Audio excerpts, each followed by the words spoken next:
You don't need college to learn stuff, okay? Everything is available basically for free. You can learn anything you want for free. It is not a question of learning. There is a value that colleges have, which is like, seeing whether can somebody work hard at something, including a bunch of sort of annoying homework assignments, and still do their homework assignments, and kind of soldier through and get it done. That's like the main value of college. And then also, if you probably want to hang around with a bunch of people your own age for a while instead of going right into the workforce. So I think colleges are basically for fun and to prove you can do your chores, but they're not for learning. How did the Wharton degree help? I think a business degree teaches you a lot of the terminology. It introduces you to concepts that you would otherwise, there's terminology, there's something to be said for that. It introduces you to concepts you would otherwise have to learn empirically. I think you can learn whatever you need to do to start a successful business, either in school or out of school. School, in theory, should help accelerate that process, and I think it oftentimes does. It can be an efficient learning process, perhaps more efficient than empirically learning lessons. But really, I think there are examples of successful entrepreneurs who never graduated high school, and there are those that have PhDs. So I think the important principle is to be dedicated to learning what you need to know, whether that is in school or empirically.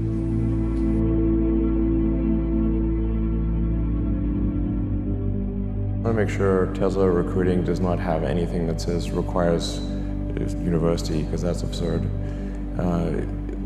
But there is a requirement of evidence of exceptional ability. Like, you just can't, if you're trying to do something exceptional, you must have evidence of exceptional ability. I don't consider going to college evidence of exceptional ability. In fact, ideally, you dropped out and did something. I mean, obviously, look at Gates is a pretty smart guy, he dropped out.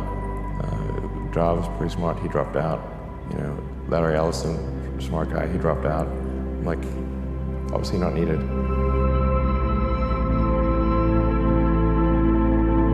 Did Shakespeare even go to college? Probably not. One of the, I think, most common questions I hear ambitious young people ask is, I want to be the next Elon Musk. How do I do that? Obviously, the next Elon Musk will work on very different things than you did, but what have you done, or what did you do when you were younger that you think sort of set you up to have a big impact? Well, I think first of all, I should say that I do not expect to be involved in all these things. Whatever this thing is that you're trying to create, what would be the utility delta compared to the current state of the art times how many people it would affect? So that's why I think having something that makes a big difference but affects a sort of small to moderate number of people is great, as is something that makes even a small difference but affects a vast number of people. If somebody is doing something that is useful to the rest of society, I think that's a good thing. Like, it doesn't have to change the world. Like, if you're doing something that has high value to people, and frankly, even if it's like just a little game, or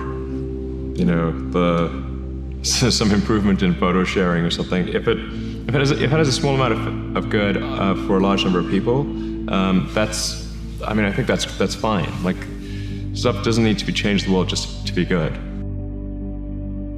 What advice do I have for college graduates interested in getting involved in the spheres you've tapped into? Certainly I'd invite you to apply for a job at SolarCity or Tesla or SpaceX.